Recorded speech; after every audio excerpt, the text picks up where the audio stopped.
Traveling again, but it's cool. I'll be back soon. I'm just taking a little detour. There's been a lot of planes and automobiles so far. Not a lot of trains though. So I got up early and went to the train station.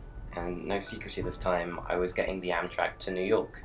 I was extremely tired and yet I couldn't sleep. Maybe it's because filming the sunrise is just too captivating, or maybe I was just too happy to be back in a city that means so much to me. I know I've said I love how the scenery changes on a train, but this was different. It wasn't the bullet transition from trees to skyscrapers. It was slow and inconstant, switching between lakes, cities, and suburbia. It made me think about journeys and the different people we become on them. I guess you could say I'm the result of two journeys crossing paths. My mum took a bus to Manhattan with nothing but $17 in her pocket, and my dad travelled the world and somehow ended up there too. The city is where they met, and it's where I was born. No, you didn't mishear that. Even though I've been raised in the UK and I consider myself English, I was born in the Big Apple, and I try to visit the family I still have left there. It's really unlike anywhere else in the world. You know, the city, it feels alive, and I'm not just talking about at night.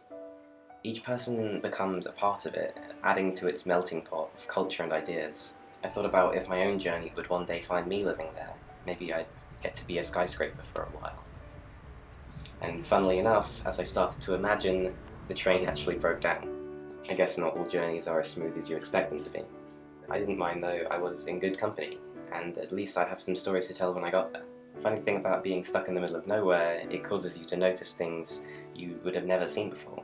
I still have no idea what that broom was doing there, but I'm sure it's a brilliant story in itself. I didn't have much time to ponder, however, as before I knew it, the train was working and my journey was back on track. No pun intended. I thought about what I'd do with my week in New York. I didn't want to squander it or lose precious time in a place for which I had no return date. This week, I wanted to feel like my parents did, like I have a place that belongs to me. And as my train pulled into its final station, I was left feeling inspired. I hope my week in New York gives me some stories to tell on the rest of my journey. And I guess in the end, it took longer to reach my destination, but I certainly enjoyed the view. I'll see you guys next time.